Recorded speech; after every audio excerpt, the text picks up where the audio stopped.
has a ghost story that's been passed down through the generations. But what if those legends were true? My name is Miranda Young, and I'm the Ghost Biker.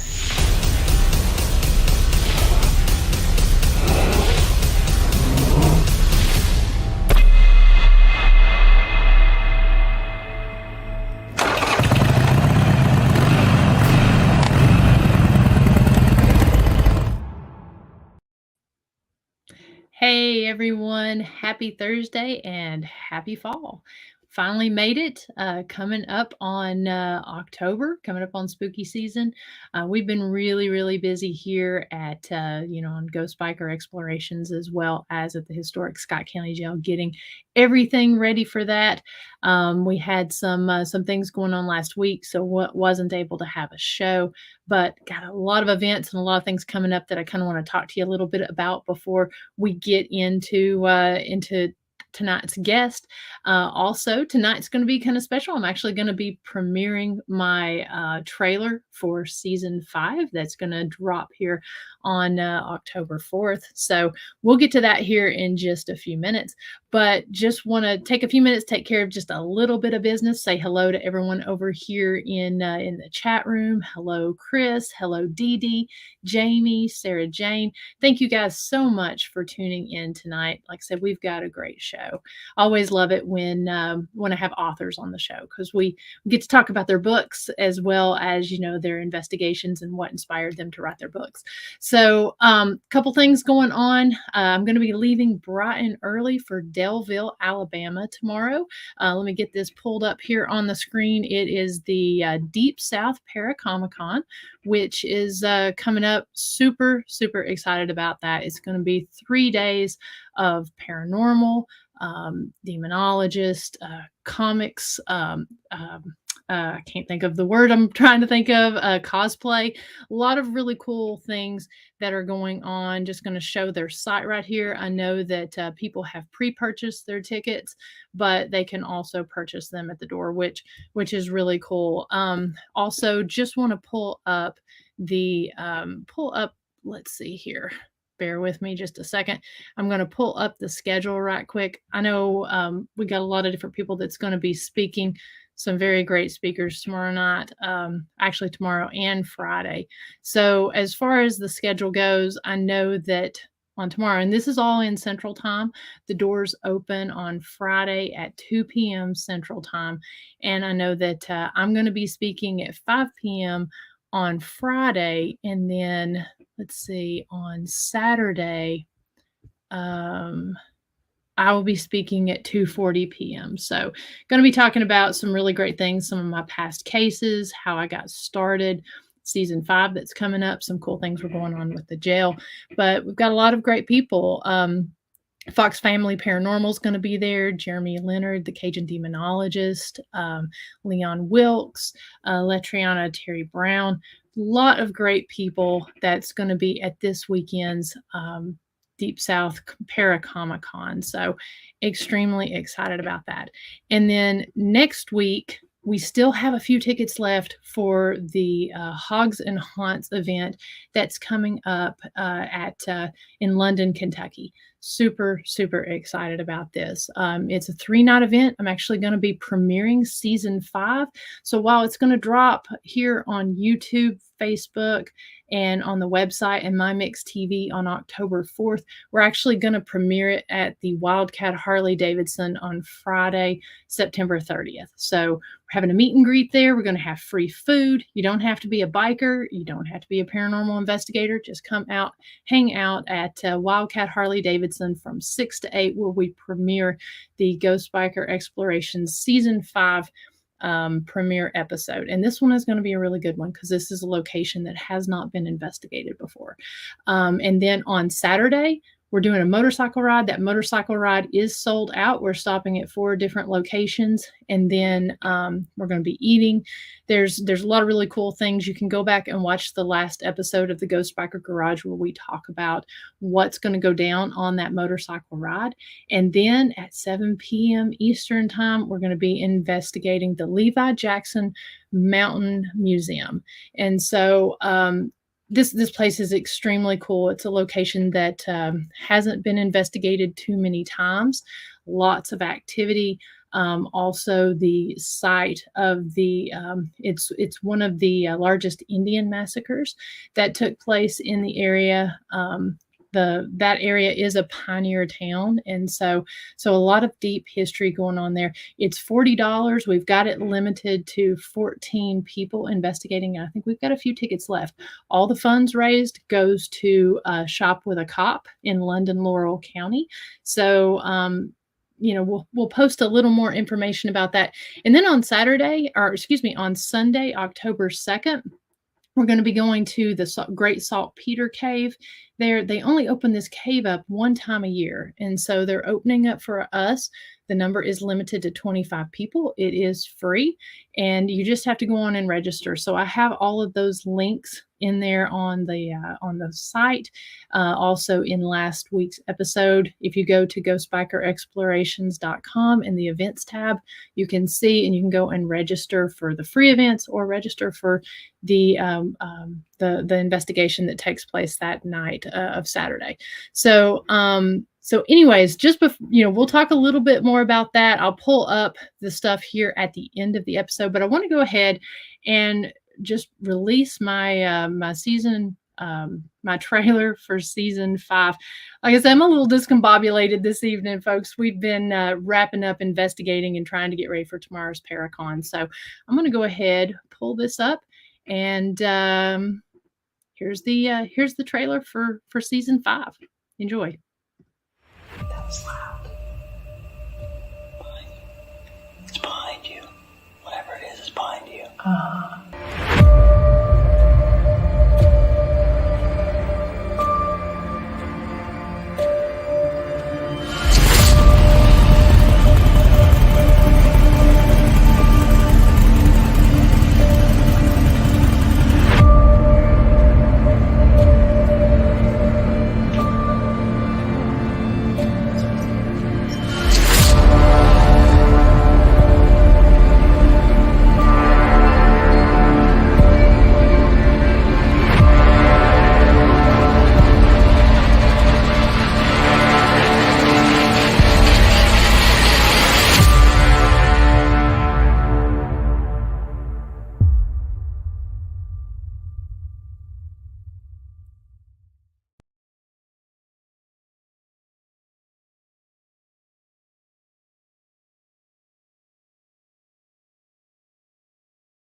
So short and sweet, but it's going to be a great season. We're actually going to be highlighting all jails this season. Every Tuesday night, 9 p.m. Eastern time, a new episode will drop. And then on Thursdays, we'll have our lives where we talk to the owners of the locations or people who I collaborated with. We'll talk more about the techniques that were used and more about the investigation itself. So we'll release that trailer as a standalone here after the show drops. But I'm going to go ahead, get into tonight's guest because I know we've got a whole lot to talk about here. So let me go ahead and welcome Miss Cyn Shrader Hill. Hello, welcome back. Thank you so much for having me. Love being here. Absolutely. Extremely excited. We talked, it was almost a year ago. I think it was in August of last year. Yeah, and I can't believe it. You've been busy. You have been more busy. I have been a little bit busy trying to, I would have never thought, opening a business, trying to remodel a farmhouse, trying to actually move from my current location into that farmhouse and also get season 5 up and running. I never thought all that would be happening at one time, but we're sitting here trying to hold it all together. You're doing great. You are doing a fantastic job. Well, thank you. So in case some of the folks didn't watch last time, why don't you go ahead, tell us about yourself and how you got started in the paranormal and how you got started with your writing. Okay. The writing part was a fluke, but I'd always wanted to be involved in paranormal investigating. Watched all the shows on TV, but I wanted to do it. Couldn't find anybody around here that was actually investigating that I knew. And my cousin, Jenny, actually had someone investigate her art studio and came down, and I asked her about it, and she hooked me up with those guys in Southern Tennessee, Ghost Hunters of Southern Tennessee. So shout out to them. That was the first group I joined. I became case manager, and that was about in 2013. So I've not been at it very long. I wanted my own group. So I was only with them for a little over a year, maybe a year and a half. And I had gotten really involved with the audio. I loved finding the EVPs. So that is kind of what I focused on and enjoyed the most. So when I formed my own group, I already had the perfect name for it. Everything around here is Elk Valley this, Elk Valley that, Elk Valley that. Why not EVP, Elk Valley Paranormal? So it just kind of came right together, and that's my baby. Yeah. Yeah. So me and Cyn Shrader came across from that group and formed it. So couldn't do it without him. Very cool. And, it's interesting when you talk about kind of forming your own group, because that's something that's so important whenever you're going to these locations and everything, is finding that nice cohesive team that, one, you're comfortable in a location with, and then also that you enjoy spending that time and can really work together on these investigations. Exactly. And that's the thing. You need to not do it on your own first. Mm-hmm. That's the main thing. You got to learn you got to get your feet wet with a group that knows what they're doing, and learn as much as you can. And you can learn from different groups. So we like investigating with other groups as well, learning their techniques. We learn from them, they learn from us, and it just helps so much. What I was going to say about the writing actually came up because my friend Mark Elliott Fultz, he's the one that does all the illustrations on the books. He does the illustrations inside. He does the covers. He's phenomenal. He is psychic medium. He can do trance art. He can do remotes. He is amazing, and I love him. So got to get big shout out to him. He's working on my 4th cover right now and some illustrations to go inside that book. But anyway, so he's the one that actually said, go ahead and write it. Go ahead and write it. Because I had helped him edit one. Uh-huh. And I was like, you know what? I've got stories. He said, it's time. It's time. Just jump. Do it. And I did it. And so Whispers in the Dark came out. And I'm actually going now to pull up some of those books. So bear with me just a second here, and I'm going to get those pulled up there.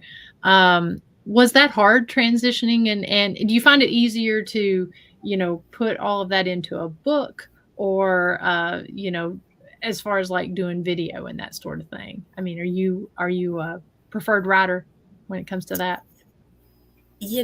I love doing these podcasts with you guys.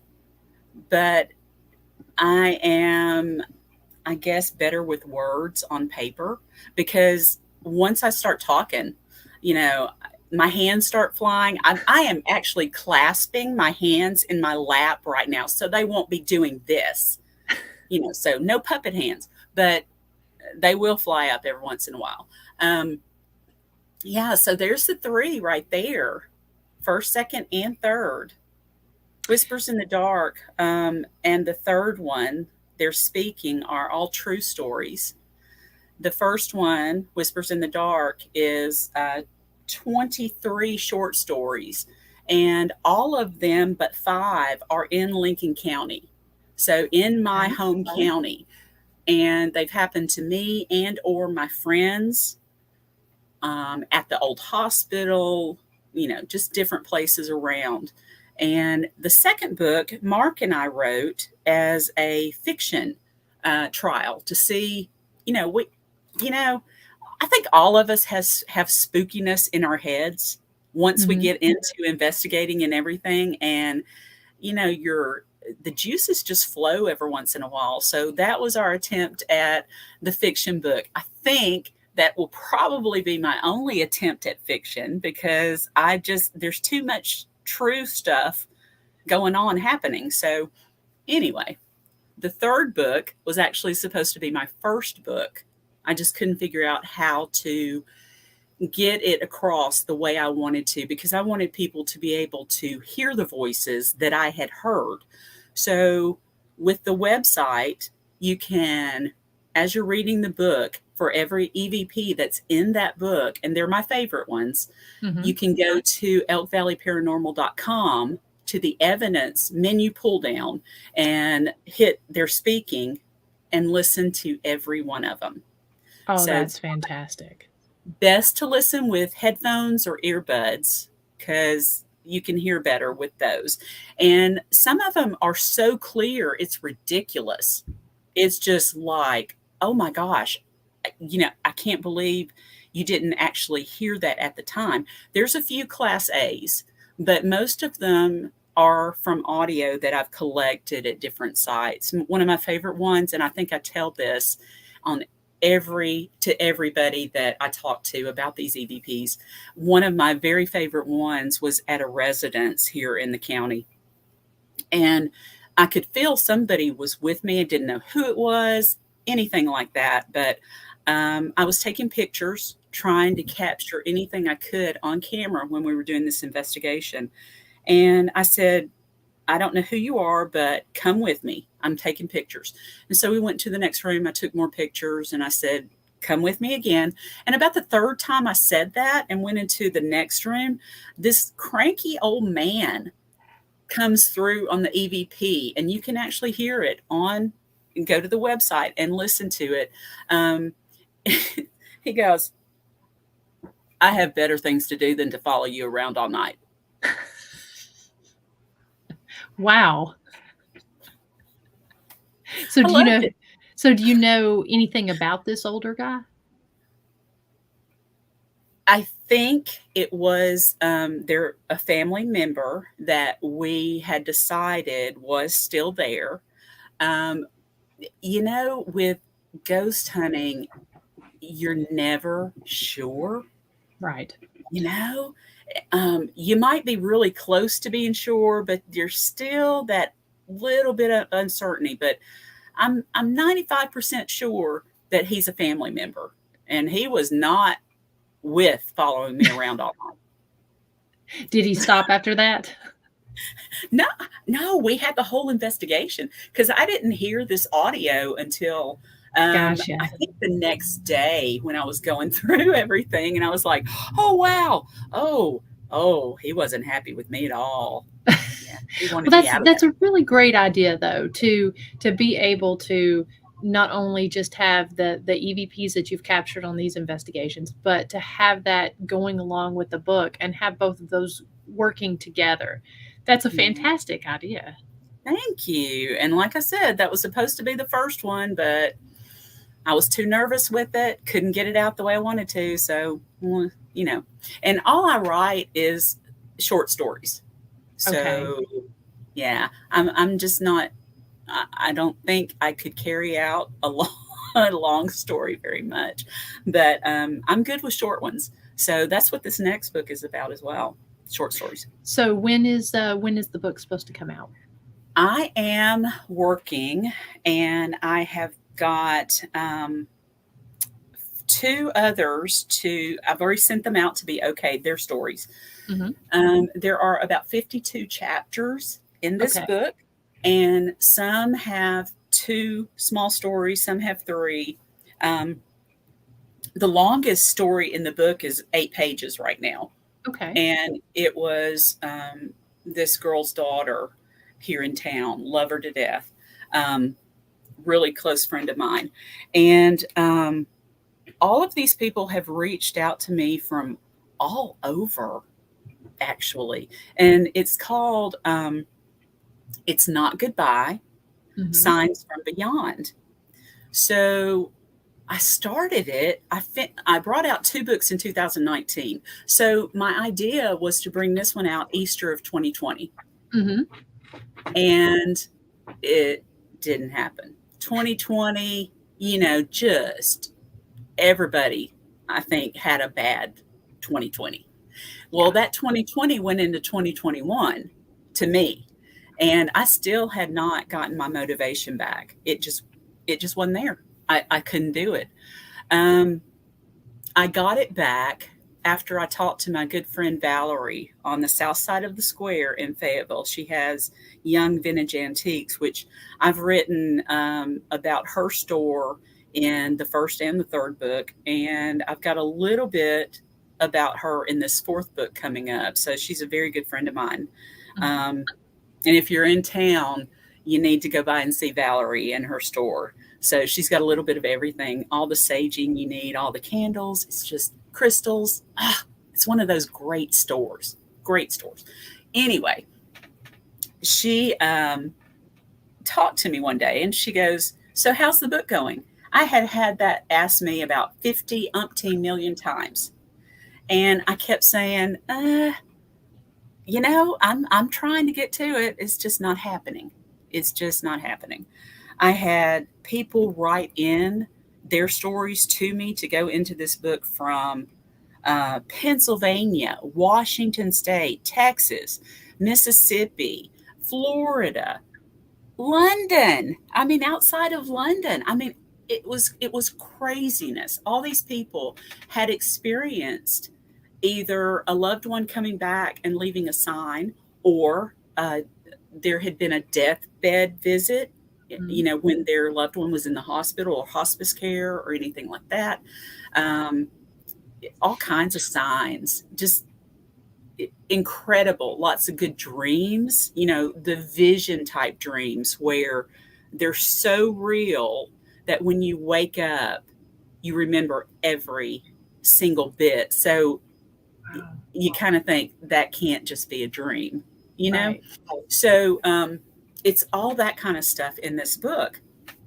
Fast forward 2022, talking to Valerie in her store. She says, when were you going to do this? And I said, I was trying to get it out Easter of 2020 and then Easter of 2021.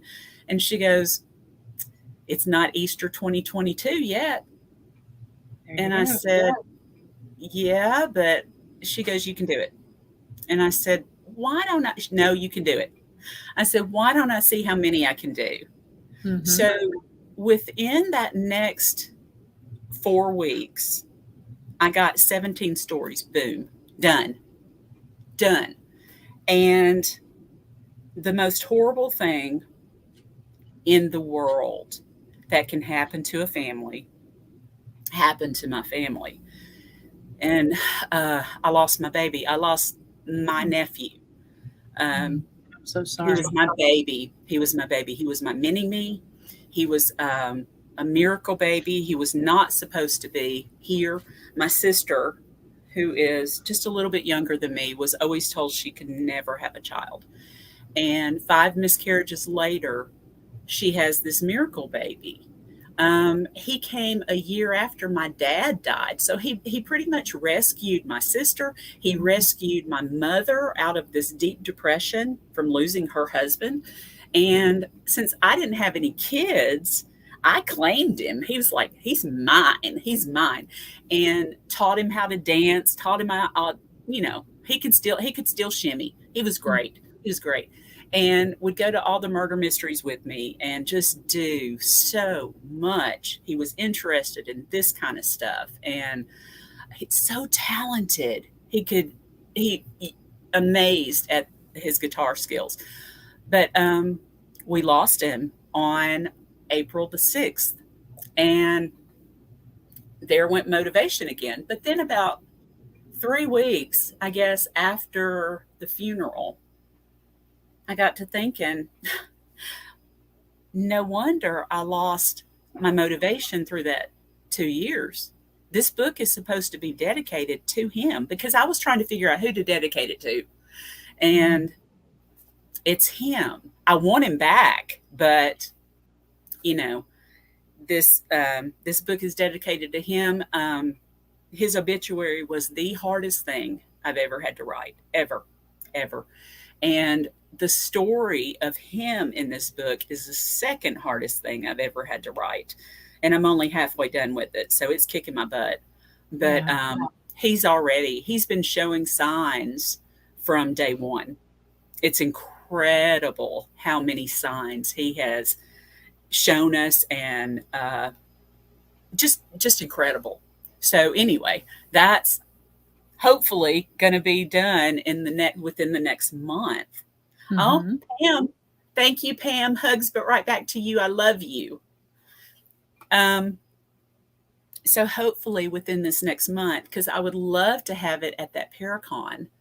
Yes. If not, definitely have it for the Host of Christmas Past, which is a really big festival here in the county, Mhm. downtown on the square. So definitely have a book signing then, but it's coming Very together. cool. Thank goodness. Good. Well, first off, I'm very sorry for your loss for your nephew. I mean, that's hard in and of itself, but everything, when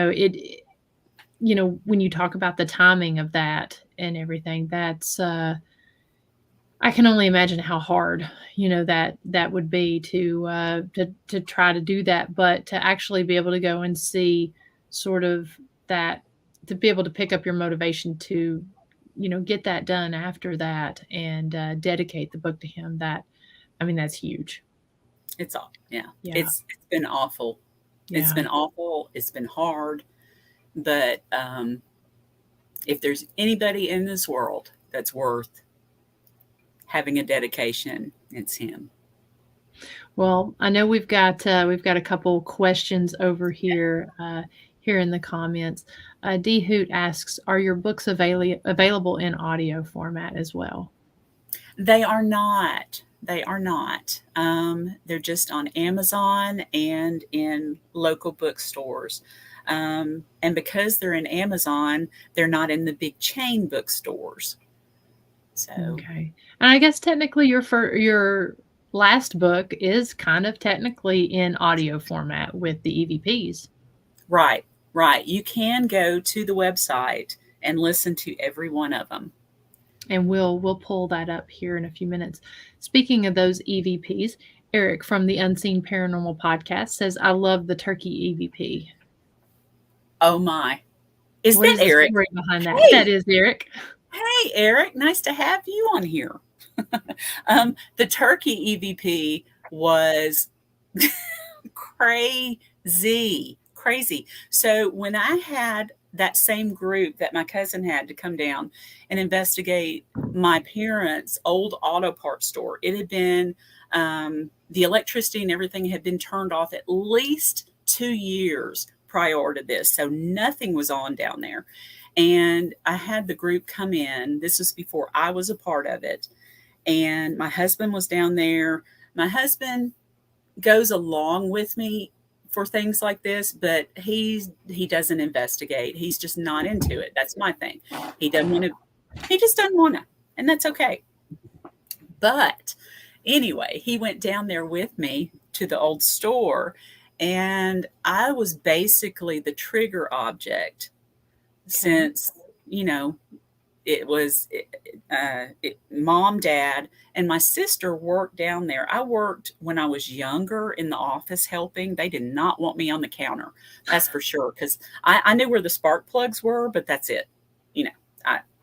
No idea. No idea. Couldn't tell you what a carburetor is. I just know. So they kept me, go do tickets. Go here. Go over there. Fine. Anyway, so after my dad died, my mom and my sister tried to keep the thing going, and two women with an auto parts store against Walmart and Advanced and O'Reilly's just uncut it. So they had to close. So anyway, all the utilities were off a couple years before. This old building had been around since the late 1800s. The basement of the place is where they caught that EVP. When it was a turkey slaughterhouse back in the 1800s, the vats were still downstairs that they could actually boil the turkeys in. But yeah, there's turkey ghost down in that store.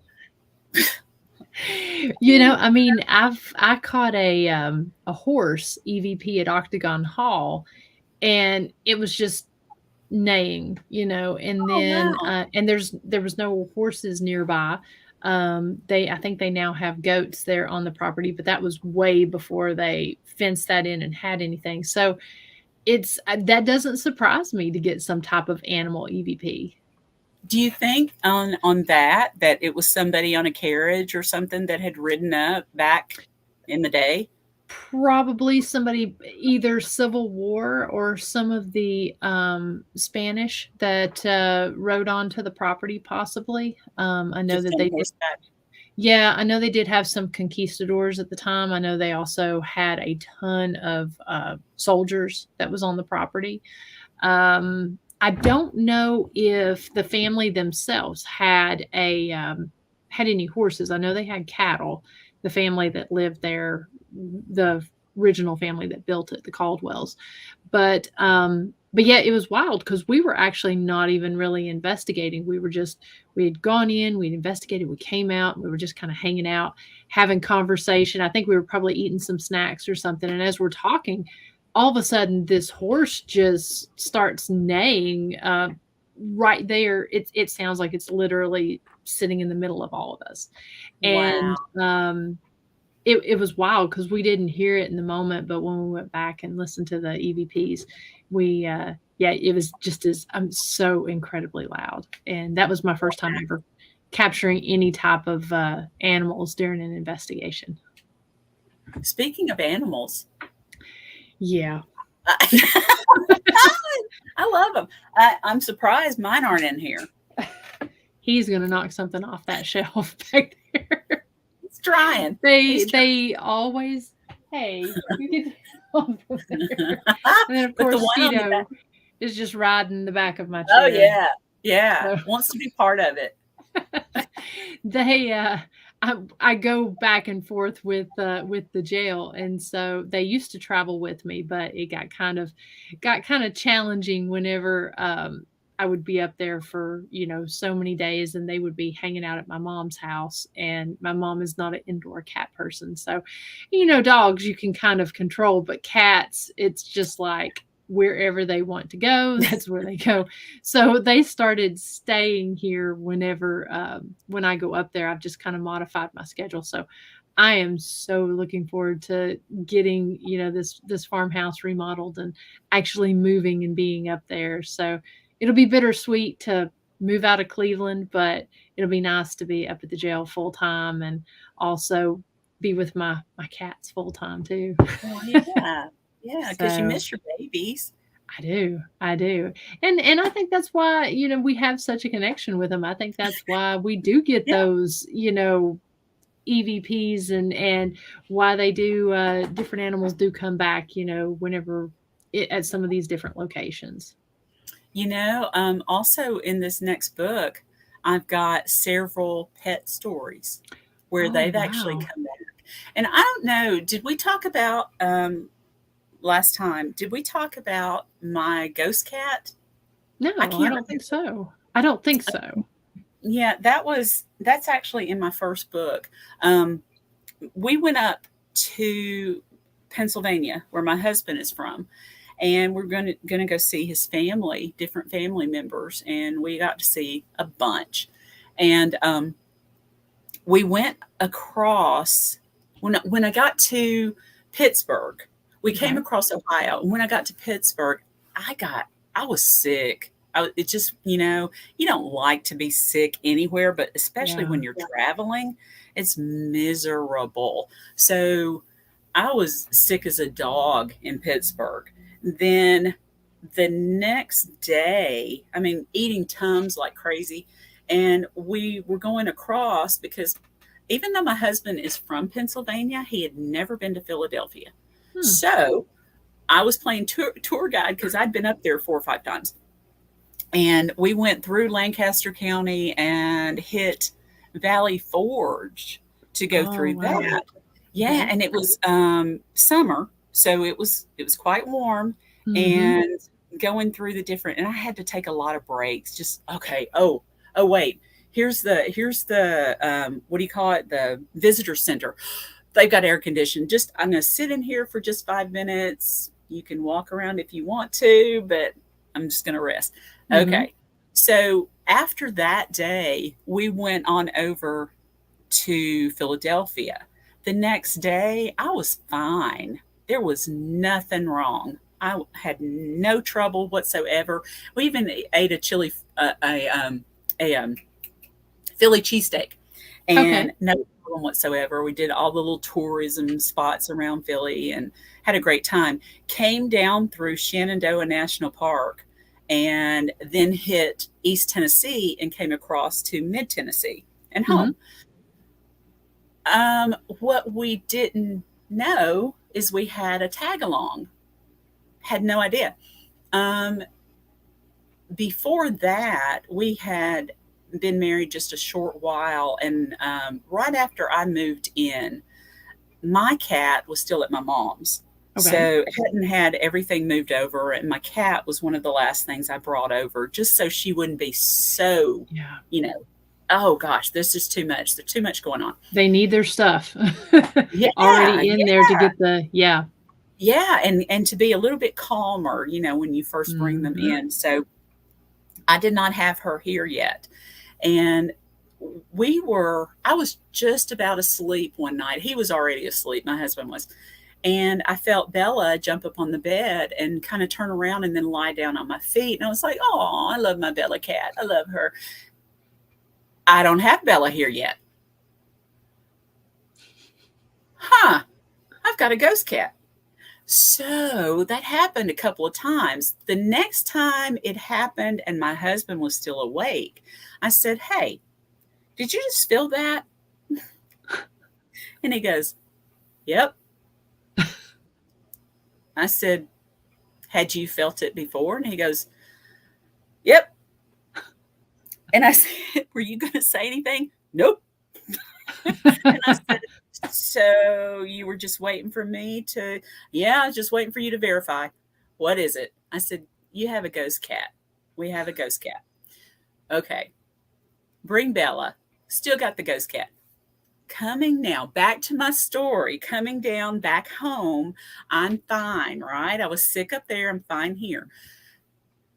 I noticed, I guess a day or two after we had gotten back, some strange things, strange noises were happening around here that weren't usual.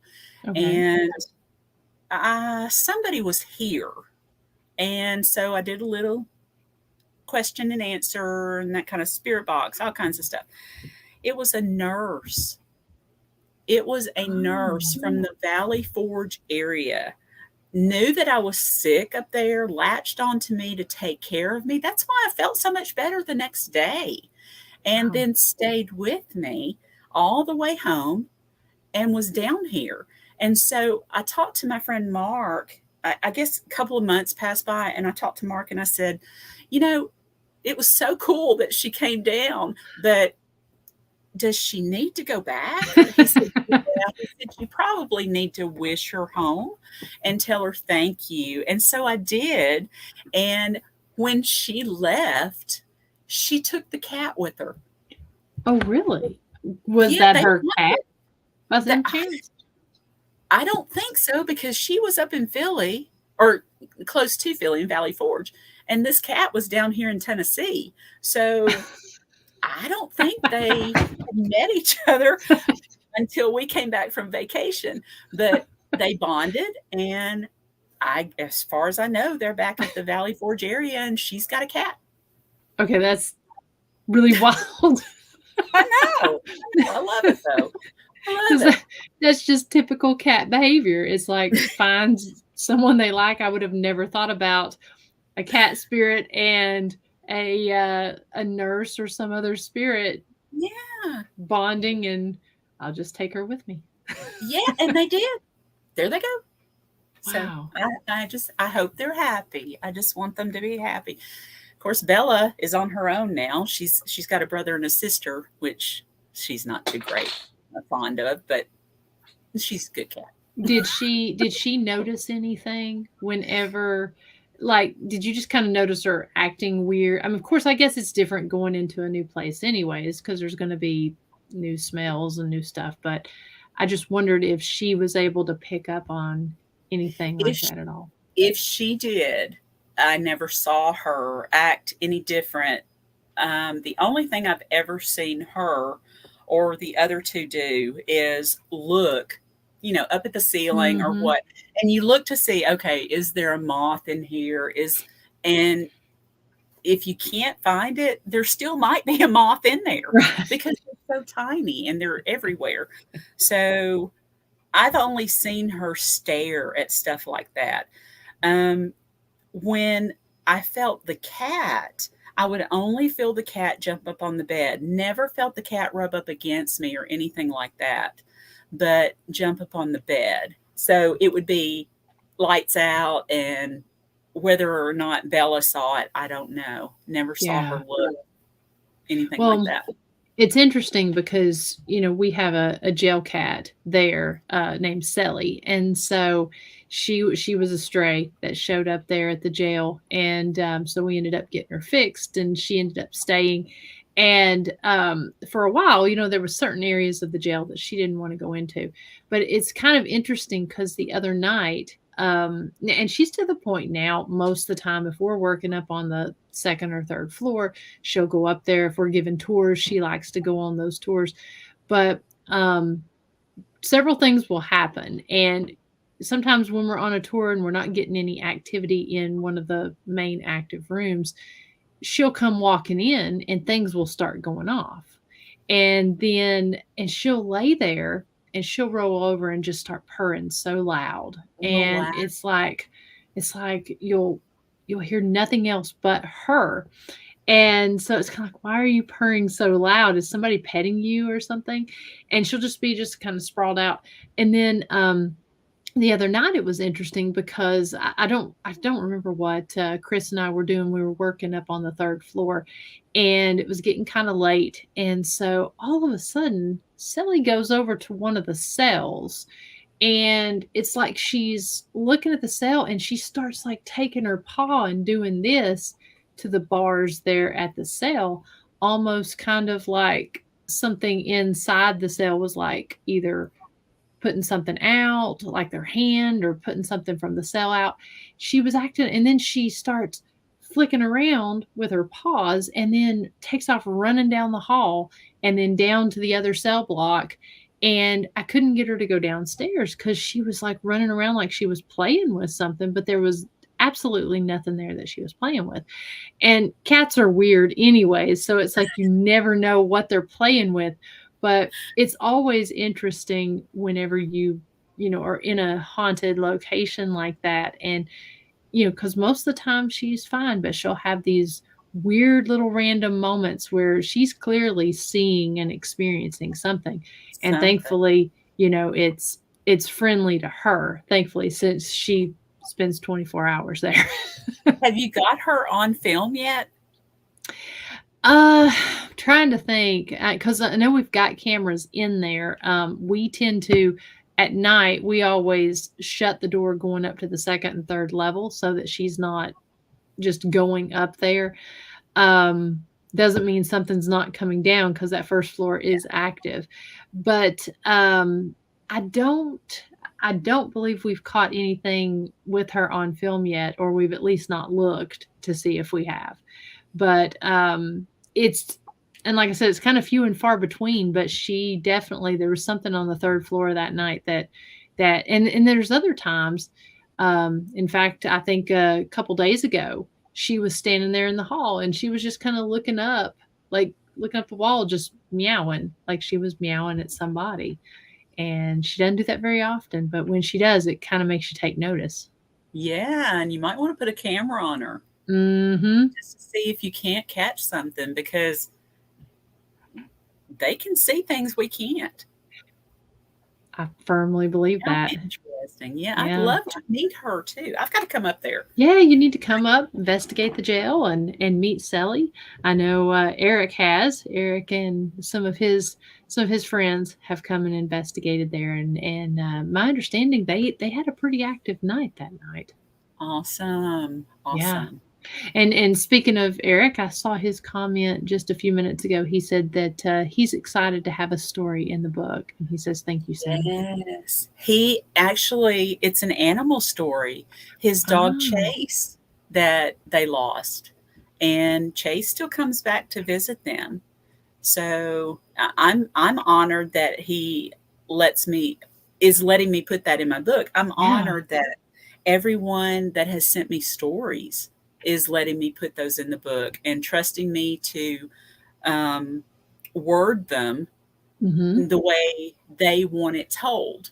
So, Mm-hmm. I'll send it back to them and say, check this, make sure it says exactly what you want it to say. And I've got even Mm-hmm. a little in memory of section. So on Oh, his story, it's in memory of Chase.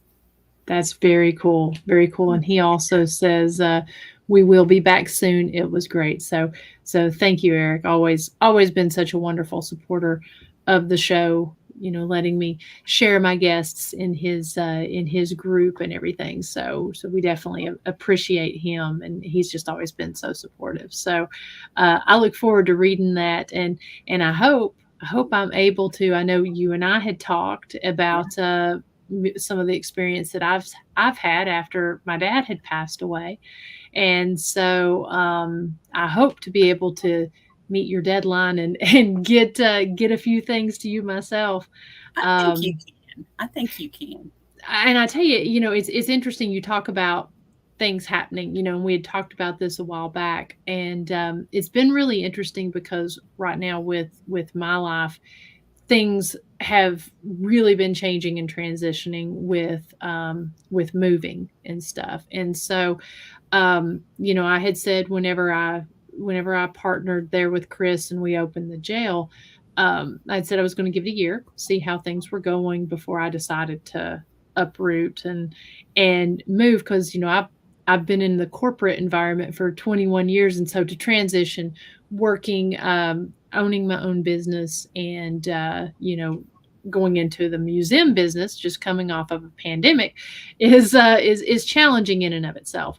And so I wanted to kind of give it some time and really kind of pondering and trying to figure out what the right decision for me would be. And so the decision was to move into my grandparents' old farmhouse and essentially remodel that, bring it back to life. And um, so in thinking about all of that, I've really found since opening the jail that my dad does send me positive messages in the way that he does that. I feel he does that through feathers.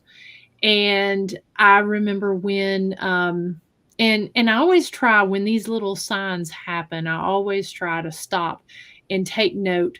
What am I feeling? What am I pondering on? What's going on around me that makes me want to that's making me feel this way, and that could be the answer to my questions with the feathers and stuff I'm finding. And the first time it happened, well, I'd had little signs before, but the first time it really happened was when we were opening the jail. And I was talking to my mom and stuff, and I said, if Dad were here, he would be out here every day. He was a teacher, so everybody knew him in the community, and so he'd be out here helping and everything. And all of a sudden, and I kind of had this sort of happy but sad feeling about that. And then of course I was really stressed because it was just before grand opening. And I stepped out, and right outside the door were these two gray and black feathers. And I was like, and so I knew, because that was something my grandma had always told me. She was like, that when you find feathers, that look at the color of them, look at the context, but a lot of the time that could be a sign that somebody from heaven or someone from another place is there, trying to send you a message. And so I looked up the meaning on the gray and the black feathers, and it was just that. It was talking about a change in your life and wisdom, and somebody is guiding you, watching you, and sending you wisdom. So I started saving those feathers, and I started noticing anytime we would be doing something at the jail and maybe it didn't go quite how I had planned or to my expectations, and I'd get kind of, start wondering, is this right thing? And I'd find feathers. And so the as I was trying to find a contractor to help me do some stuff there at the house, as soon as I found the contractor I wanted to use, I find a feather right there. Well, and so I stopped. I'm like, okay, thank you, because I'd been sitting there saying, if my dad had been here, he could have really helped me kind of know what direction to go with this. And so as I'm leaving one day, Christy had ridden over to the farmhouse with me. And so we go, and as we're heading out, it had been raining. And so I wanted to stop, take a picture of the raindrops on the barbed wire fence right there at the farm. So we just randomly stopped at this spot on the driveway, and I jump out. And as soon as I jump out, the biggest feather. I mean, that thing was probably almost, it had to be like a big crow feather right there as soon as I step out of the car. And so, and I had just been talking about just like, I'm feeling kind of overwhelmed trying, with all the things I have to do. And it's just like, again, it's like, am I making the right decision? I saw that, and it was just like, no question, and Yeah. so I've been saving those, and to date, I've found 28 feathers. And Wow. yeah, over just the past year. And I can probably look at about each one of those and tell you what I was, what I was thinking about, what I was doing. And so, so it's actually kind of good that, that I've not got you my story yet, because the story continues and has actually. Right? Yeah. That's phenomenal, though. As far as feathers, I've got a couple people that mentioned feathers. I went over to my sister's last week, and she said, look what I found. It was on the walkway that they always walked on their property. And right at the beginning of the walkway was a feather. And Miranda, it had a W on it. His name's Wyatt. So it was Wyatt left that feather there for her. Yeah. There's no other. It is literally, for me, it is literally right when I'm sitting there trying to figure out what I want to do, or when I'm like really struggling with something. Yeah. And when I'm struggling, I like to get outside, and I like to either walk barefooted or go for a walk or do something outside, kind of grounding myself. And I would always, put some headphones on, listen to podcasts, go for a walk. And every time I would go for one of those walks, and it would be multiple laps around a certain area, there would not be a feather there. And when I would be thinking, it would be right in that spot, right in my path. It was just meant to be. Meant to be. Mm-hmm. Yeah. Yeah. That's wonderful. You've got to give that to me. I will. There's several parts to it, but that's the big part that's kind of continuing on for me. And I know it's from him, because every time it's been when I've mentioned his name or been talking about him, and I find a feather. And so I'm trying to find a creative way to do something with those feathers, with some pictures and some different things like that. But every time I find one, and sometimes they're in the oddest places, like it'll be in the kitchen of the jail. And it's like, well, there's not been any birds in here. Why would this feather be in here all of a sudden? Here? Yeah. Yeah. So, I love hearing those stories of. I do too. Mm-hmm. As far as you're trying to figure out what to do, Pinterest, well, it's like a wormhole. Once you, just like Instagram, they're all like wormholes. Once you get there, 5 hours later, you're thinking, how did I get here? But I had seen, my sister actually had told me about, we have some antique doilies that our grandmother made, Mhm. and trying to figure out what to do with them. And she had seen on Pinterest where they had taken a bunch and put in a huge frame, just kind of organized around. You might think about doing that with the feathers. That's a good idea. Yeah, because that would Yeah. be really pretty. Yeah. That would be really pretty. Yeah, because like I said, I've been just holding on to them, and they're always either black feathers, like a black and like a grayish color, or just a solid bright white feathers. So, I mean, perfectly coordinated too, color Mhm. coordinated. Exactly. You could put it right under your ghost biker banner. I like that. I'm telling you, it Yeah. would, yeah, it'd be perfect. It'd be Yeah. perfect.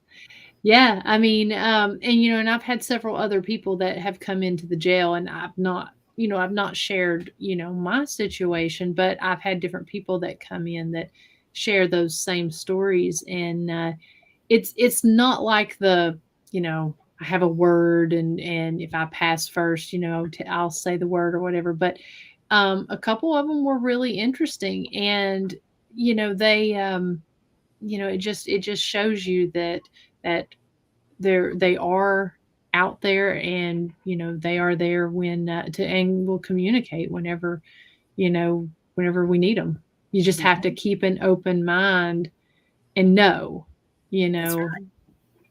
And usually, too, I was talking to a couple of people about this. Sean, one of them, a Mhm. co-founder, we were talking about knowing exactly who that message is from or whatever. Mhm. Usually, it's the first person you think of. Yeah. Your mind just goes there. If you try to get out of your head and Mhm.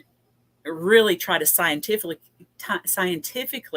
think things through, you're not going to get it. You've just No. got to, okay, well, that was dad.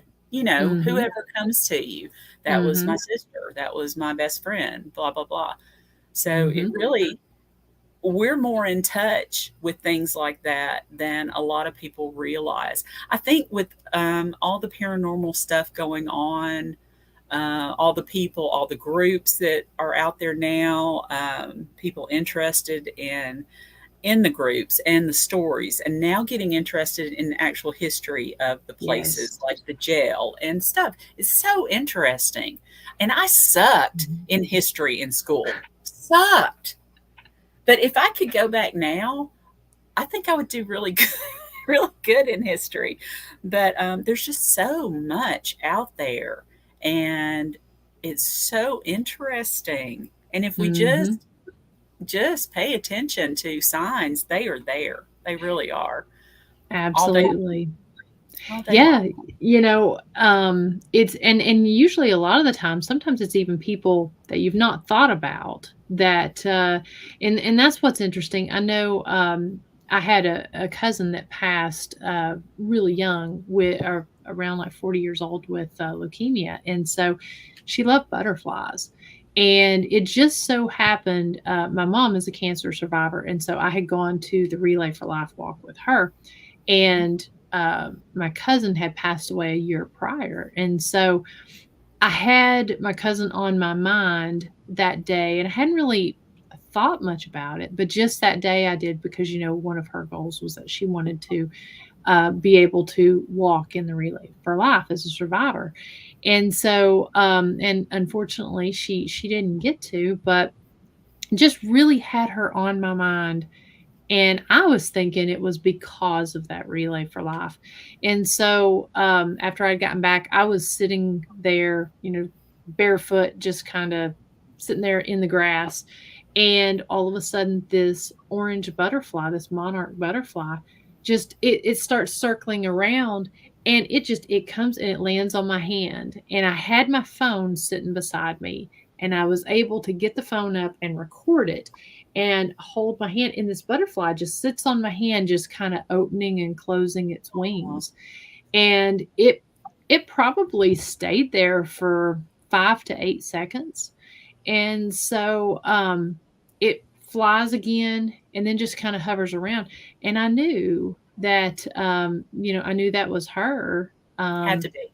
Yeah, because she had butterfly tattoos. That was her spirit animal, and she loved them. And just to have had her on my mind on a day that hadn't really ever, thought about that, I know that had to be just kind of a sign. It had to be. Yeah. Yeah, and they usually, show themselves to us in ways that we would think of them. So, you already had her connected with butterflies, and she knew that. Mhm. So, butterfly, here we come.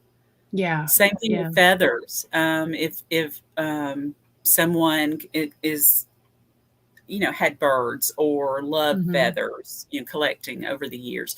My dad was a coin collector, so he Mm. leaves pennies once in a while, or dimes, or whatever.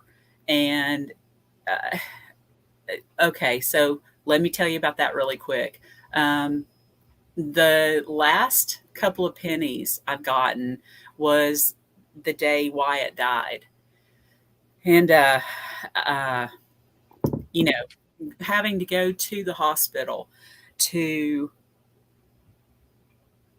meet the family Mhm. and see this person that you love so, so much. And I have a truck now, so to get in and out, I have to look down because of surgeries, over the Mhm. years. I have to look down to be safe to get in and out. There was nothing, nothing in my truck, um, the night before, the day of, nothing. So when I get to the hospital, get out, nothing there, go into the hospital, see everybody, come back out to get into my truck, open it up, and there's a penny, a shiny, shiny, shiny, shiny penny in my threshold right there as you open the door. It was not there. It was not there. At first, I thought, what? It was that Wyatt? And then I got to thinking, no, it's too soon for Wyatt. It's too soon. It was Dad. The next day, I was sure because I was telling my mom about it, and she goes, I found a penny yesterday. And I said, really? Where did you find a penny? She said, I swear it wasn't there when we walked out to go to the hospital. It was not there. And coming back in, it was right in our path. And I was the first one in line, and it was right there. Bright, shiny penny. So I said, Mom, that's Dad saying he's got him. You know that, right? Mhm. He came to escort him or whatever to kind of show him around, whatever it is. And Dad was just letting us know it's okay. It's Mhm. okay. I got him. Yeah. I love that, and I think that this is gonna be a fantastic book. Just, those stories. I mean, it's really stories of hope in a way, just because, I mean, I know it can be a very sad topic, when we're talking about loved ones, but just knowing that they do leave signs for us. I mean, to me, it's a very hopeful thing. Right. And it's so different from my other books because my other books are spooky, spooky, spooky. And then, this is totally different. So yeah, uplifting. And there are a couple in here that are spooky because they're near death experiences. Mm, Actually, I think I have 4 near death experiences in this book, and those can be kind of creepy. yeah. But and some of the dreams can be kind of creepy, but visions and dreams where the loved one actually comes and tells you specifically something to do, or something that you need to know. I was just talking to a good friend of mine the other day. She actually gave me stories for the book, Tammy, Mhm. Tammy Mhm. Tipton. And she said that, well, first of all, let me tell you that she's married to the old hospital owner. Oh, okay. Okay, so that Yeah. that tipped it. Yeah. So anyway, we were talking, and I forgot what I was going to say. So, so what were we talking about right before that? You were talking about the near-death experiences, uh, the uplifting stories. See, that's how my mind goes right now. For these, ever since April, my mind has been like this. I'll be talking about something, and then I branch off in 5 or 6 different ways, and then I forget what the heck I was talking about. And we've already spent 2 hours, and I still haven't told my story. So you got to reel me in. Just reel me in. Hey, Cyn. Shh, shh, shh. Pam says pennies. Definite pennies, Pam, from my daddy. Yeah.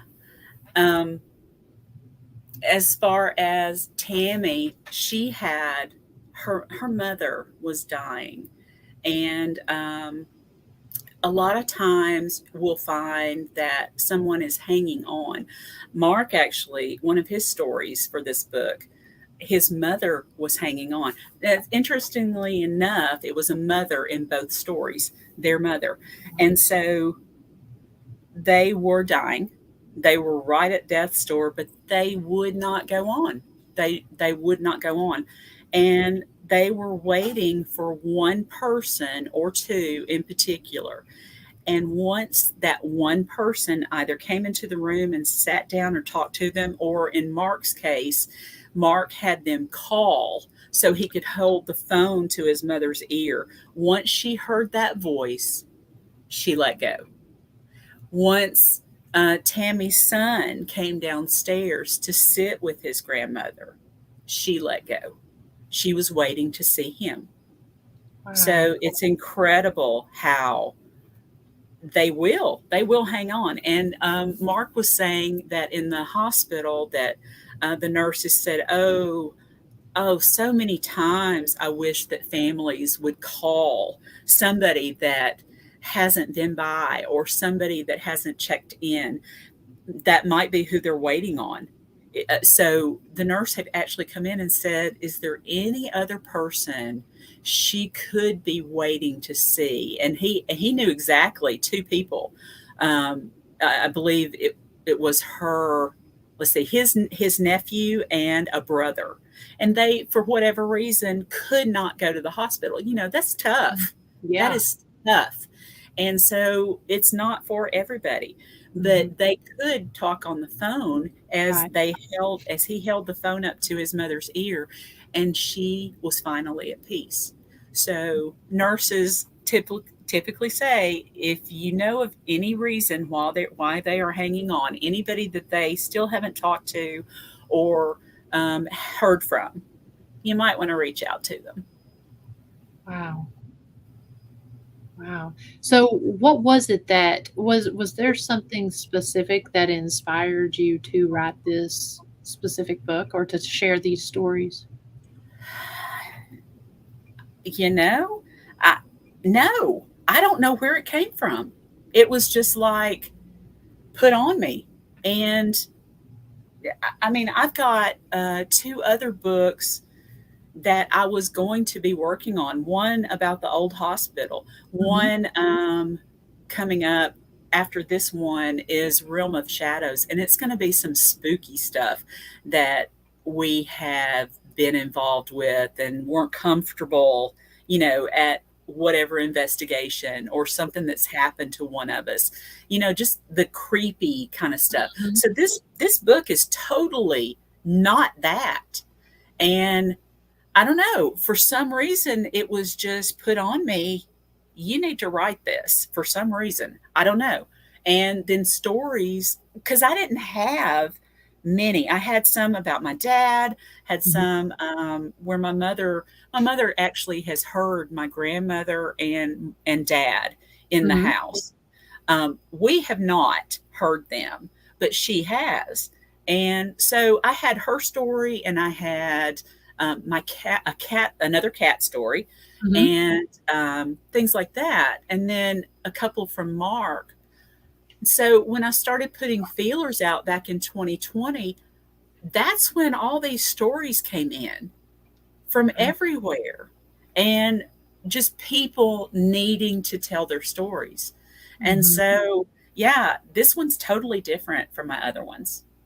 And Wow. the way I'm thinking, because they came in like that, the way I'm thinking, there's probably going to be a second one, Wow, I can see added that. onto this. Yeah, it's just too much. It's too many people have things, and a lot of people are afraid to say anything. So I've got 4 or 5 that are anonymous. I made up Okay. names for them. You know, that's fine. That is Mhm. not a problem whatsoever. So we did it that way. And anybody can reach out with a story. As a matter of fact, right at the beginning of the book, I'll say, perhaps there'll be a second book coming up. So yeah, be sure to let everybody know if they've got stories, they can send them to me. Well, It's, and we're gonna go ahead and I'm gonna pull that up again, pull up your Amazon page again. Um, Guys, go out and check out Cyn Shrader Hill's books here on Amazon. Do you sell them on your website as well? I do not. Okay. They're just on Amazon and at a local bookstore here in town. Okay. So I take them, of course, to like the Paracons and stuff. I will be taking them to the Paracon coming up October 22nd. Okay. Make sure I get it right. Let me put my glasses on to make sure I get it right. And I'm gonna go ahead and So, pull their page up on yeah. Um, so it's Phantom Pause and Historic Cause Paranormal Convention. I am so excited. I'm actually going to be speaking at 1 o'clock on that Saturday. So be talking about stories, and people can ask me questions, anything like that. But this is going to be at the Wilson County Fairgrounds in the Turner Evans building. And tickets are only $10 to get in. What they're doing is so cool. I love it. I love it. They are giving half of the money to a senior dog foundation. And I believe the senior dog foundation is in Mount Juliet. And then the other half of their money is going to a cemetery in Memphis, an historic cemetery that just stays with donations. They are able to stay up with donations, and they do tours and things like that. And they will be at the Paracon as well. But it's so cool, and I believe they're going to actually have some animals there if you want to adopt. I think. Now I might have just lied. Eric can tell me if I just lied. I just saw him come back on. Yes, and I'm So actually posting the link here on so it'll be here in the comments, and then that way if anyone, it should pop up immediately if anyone goes back and watches the show here. they've also got t-shirts. I want one of the t-shirts. So I've got to get one of those. They're really cool. So Do they anyway, have yeah, those that's shown here? Let's 20 see. second. Do they have them? Let's see. Bunch of vendors going to be there. Yeah, I was trying to think because I know what is the lady's name? The one I've been speaking to is Regina Blatt. Yes, Regina And reached out to Regina, me early on, and I had an event there with the jail. The weekends are tough for your tough us. times. Yeah. Yeah, we've actually got two. That's the 22nd and the 21st are going to be a huge weekend for us at the jail with some partnerships we're doing with a local high school. Mm-hmm. So yeah, wasn't able to make it, but yes, Eric says that is all true. There will Oh, be. yay. Yeah, it's Good. going to be so fun. It is going to be so fun. Yeah, Regina is part of PPF Investigations, and that group is an all-female group, and they, along with Medics for Paranormal, came Yeah. together to put this Paracon on. So I'm super excited. It's going to be from 10 until 6. And again, I'm speaking. If you want to come and hear me and ask me questions or whatever, I'll be there I'll be there all day. So you can come by and grab a book. I'll autograph it for you if you want to. Ask me any questions you want. Come and listen to me speak at 1. I think they're maybe 20 to 30 minutes speaking. It's Okay. not very long. So come with a question. Come with a question. And Eric says on here, tickets are $10 at the door. Wonderful. Yeah. Thank you, Yeah. Eric. You're the best. I'm excited to get to meet him in person. Oh, you've not met him in person? No. It's Ah, going to be so exciting. Yes. it's going to be a big day. Yes, it is. Yes, it is. Yeah. It'll be fun. So Yeah. I wish you were there. But I get it. And October's hard anyway. There's a lot going on in October. It is. This year, I actually have fewer events this year than what I've had in past years. I usually do more Harley events and all of that, but I pretty well loaded up all of September and kept October open because I know we're doing guided ghost hunts at the jail. The event that we're doing there on the 21st and 22nd, we're actually so we're partnering with the drama club there from Oneida High School. And so we're taking our flashlight tours. If any of the folks in the comment section or that's watching have done one of our flashlight tours or heard us talk, we share a lot of these historical stories about the jail and some of the inmates who were in the jail. And so the stories have been written based on the old newspaper articles, or the monologues have been written based on that. And so we're going to have the drama club stationed in different parts around the jail. And so as you go through, they're going to actually bring life to our stories that we tell on our flashlight tour. So that's perfect. Yeah, so we're very excited. Hopefully going to have the tickets ready to sell for that in the upcoming week, because we anticipate quite a lot of people there those nights. And then plus we've got ghost walks and guided ghost hunts and all that stuff set up throughout the entire month of October. So, and plus my season. So yeah. I mean, if you've got any more time, I don't think you do. Not much.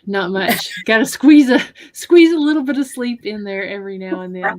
Right. But hoping next year to, I've already got a couple 2023 events planned and some motorcycle rides. We're also hoping to throw in a motorcycle ride or two there at the jail during October. So yeah, it's been sort of a, having tourism hours. I never used to, I didn't work Saturdays and Sundays. And of course now that's 2 of our busiest days. So yeah. A little different. Chris and I have had to sort of, we've had to take time about with events and all that different kind of stuff. If we're not doing an event together, her team does her events and I do mine. We try to kind of rotate those out so that we've always got somebody covering the jail there on the weekends. So, are they going to be doing anything live or anything from this Paracon? I know they've got speakers scheduled, and I'm guessing from 10 until about 5 or so. Okay. Because we're there until 6. So I'm thinking, because she asked me, she said, is there any time in particular you would like? And I said, I don't know, 1 or 2. You got 1 or 2? Mm-hmm. And so 1 o'clock it is. Nice. So I'm thinking they got somebody scheduled maybe from the different groups to come up. I know there's going to be somebody there that does auric readings. There's some other cool shops that are going to be up there. And Eric says he will be live throughout the day. So we'll have to try to definitely, for those of you that aren't there, you have to tune in and check out Eric's live with the Unseen Paranormal podcast. That'd be perfect. So, anything else going on with you that you'd like to promote? Let's or see. Make sure to mention. I have talked about my book, trying to get it out as soon as I can. And I don't know, do you have any other questions for me? Any other story you want to hear? Or what was, and I also wanted to go ahead and pull up your site. So Okay. folks, definitely go check out Cyn's books. Check out, go on to the evidence section and click under the, let's see if I can get it to, they're speaking, are you listening? Most compelling EVPs. Check those out and go along with it from her book. What's your favorite EVP from that book? My favorite. Well, The Little Curmudgeon Man is one of my favorites. And he is down in the residential chapter, a little bit farther down. But there's several. That's nice that you've got them broke down. So is that broke down by chapters? By chapter, yeah. The Booger Nice. Holler Cemetery is an interesting one. It's a female that says in a southern accent, "I'm just so tired of this ditch." So you might have to listen a couple of times, but it is there. Nice. Family renovations. It's in that one, I believe. And it says, "I've got better things to do than to follow you around all night."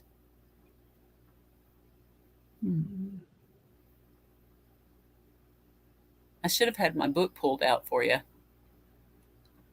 And I may just not be seeing.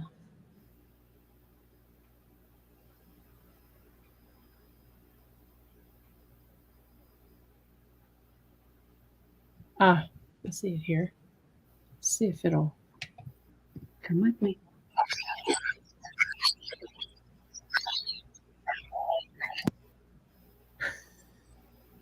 Did you hear it? I did. Let's see if I can get it to come with me.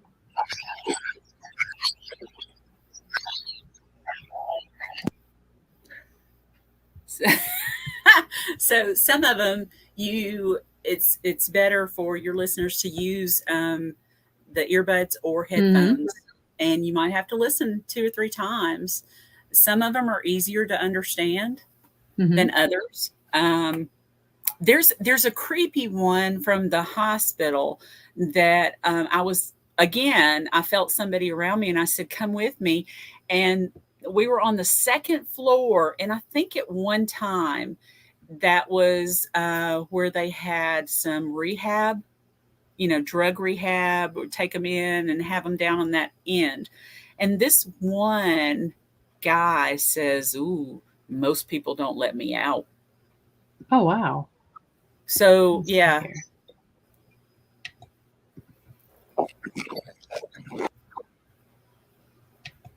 Wow.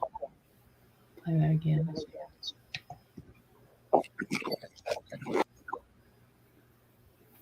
Huh. Wow. Yeah. There's one down at the Hell's Bar. And I'm thinking I have that one. Yeah, I know I do, because Mark, this one at Hell's Bar Dam was really weird. We had gotten several EVPs, and me and my buddy were sitting in the crossroads of Hell's Bar Dam. Yeah. It's the last one, the chant. But it was this strange chant. And at first I thought, is that a military cadence? Is it somebody singing? It almost sounded like somebody marching. And I couldn't figure it out. Then I thought, is it foreign language? I could not figure it out. So fast forward a couple of years, and I still haven't figured it out. Me and my buddy Matthew were sitting in the crossroads, and Mark was there that night doing seances. We were there to show how we collected audio, what we did, and burst sessions, different things like that. So we had it going once in a while. Mm-hmm. And Matthew, between these groups, Matthew had said, I'll be right back. So he had gone through the tunnel, and I was sitting there by myself, minding my own business, just, going through some notes, whatever. And he comes back in about 10 minutes and he says, Cyn, are you okay? Yeah. Are you okay? And he said, come here.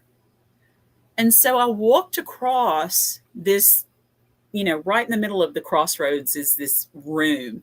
And so I walked across 15, 20 feet to stand next to him. And I said, what's wrong with you? And he said, turn around. And I turned back around to see the chair that I was sitting in. And all in that part of the tunnel was just engulfed in this red, smoky fog. And I hadn't seen it sitting there. It didn't obscure my vision when I looked at him, nothing. It was just weird. It was weird. And as we were talking about it, it was retreating. And then it went around the corner and was gone. So we were going, what was that? That was weird. Yeah. What was that? We saw it a couple more times that night. Fast forward a few years, I still haven't figured out this chant.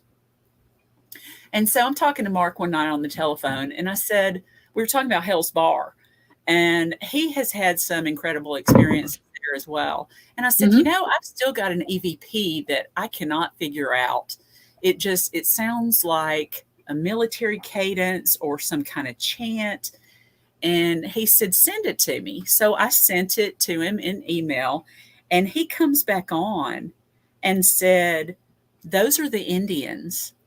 And I said, what Indians? He said, well, those are the Indians that show up first in a red foggy mist. Wow. What? I hadn't told him about that. And I was like, what? Wait, what? And he said, those are the Indians that were there before Hell's Bar, way back. And they're still around, and they're excited when anybody that is there to investigate, trying to talk to whoever's there. They're so excited that they start chanting and try to talk, but it's a total different language. So he actually drew them years before we even talked about this. It was the craziest thing. So I finally figured out the chant is the Indians. Wow. Okay, let's play that one right quick here. To know if you're Cyn's cousin, if you're another Bobby.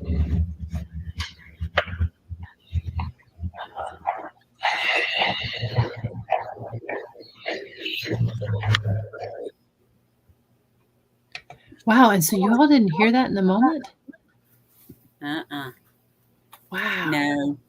Mm-mm.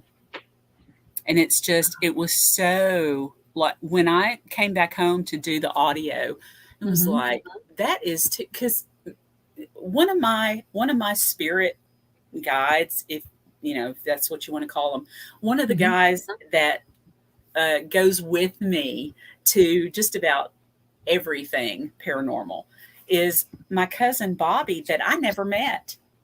He died in Vietnam. He comes with me for whatever reason to protect or, to help with getting messages across or whatever. But he had been also there with us at night. That's what Matthew was asking, is this Bobby? And then the military cadence comes up, or that cadence comes up. And I was thinking, Bobby being in the military, maybe that was a Marine cadence. Okay. Because he died in Vietnam, but it was not Marines. It was, in fact, Indians. Wow, that's a fantastic catch. And I mean, Hell's Bar is that's another one of those. I hope they end up opening that back up for investigations, because to me, that place is such a fun place to investigate. I don't know, since they've got the haunt there and they've also got their distillery in there now. Not really sure, if they're going to open back up for paranormal, but I love investigating Hell's Bar Dam. That place is fantastic. Even if they don't open back up, they should, or it'd be great if they did. But even if they don't, if they've got a distillery there that you can go into, there's going to be some funky stuff that happened. That's true. That's true. Stories. That is true.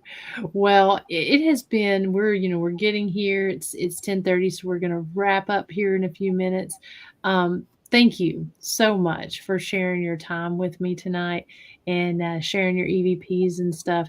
I definitely everyone recommend go on, check out Elk Valley Paranormal. I've got the links there in the show notes as well as there in the comment section of this. Also, check out Cyn's books. Be on the lookout for her new book that's coming up because that's going to be such a fantastic book. And you guys go on there, check it out on Amazon. Go check her out on October 22nd at let's see if I get it right. It's what pause, paranormal pause and a cause. Phantom Pause. Mm-hmm. Phantom right. Pause and Historical Cause, Paracon.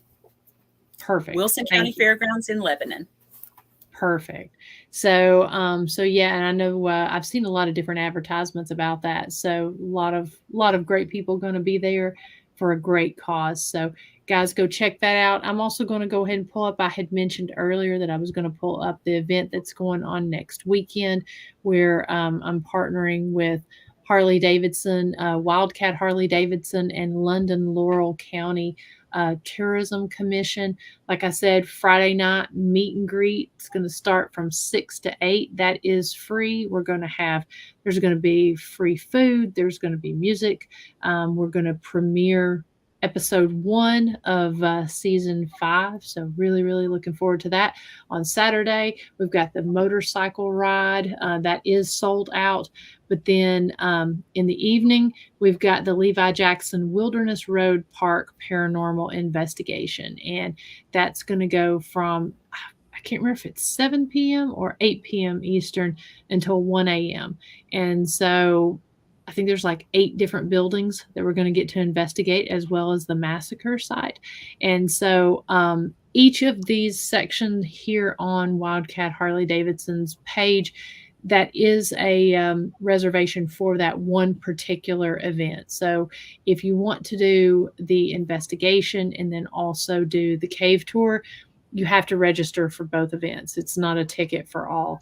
And so the links are here on the page as well as on the Ghost Biker page. And then on Saturday, it is a 1.5 to 2 hour tour of the, and it's a private tour of the Great Saltpeter Cave there in London, Kentucky. So much history with this. And like we said, they only open it up once a year, and they have thousands of people that go through it once a year. And so they're actually opening it special for us, 25 tickets only. And, it is free. So come and join us on this cave tour. And for the entire weekend, September 30th through October 2nd, Hogs and Haunts Ghost Biker Explorations Weekend. We'll be advertising that pretty heavy over the next week. So if anyone is interested, definitely go on there and check it out. All the funds from the investigation goes to the London Laurel County Shop with a Cop, and it's only $40. So yeah, definitely check that out. And a lot of cool things going on that weekend, and a lot of free stuff. So yeah. Next week, I do not have. Let me just make sure. I don't believe that there will be a live show, or at least if there is a live show, it's not going to be. We're not going to have a guest. We will probably go live and talk about the upcoming event that's going to be coming up that weekend, and also really kind of try to kick things off for the new season that's coming up. So we won't be doing that. I'm going to try to go live from Delville, Alabama this weekend. So you guys kind of look out for that. And if you're in the area, which it's down right on the Florida border, if you're in the area, come by and see me. I'll be speaking at 5 o'clock tomorrow Central Time, and at 2:40 on Saturday Central Time. So come by and see us. So until next week, I hope everyone has a wonderful week, and be on the lookout for some more interesting and cool announcements that will be coming up here very soon. So take care, everyone.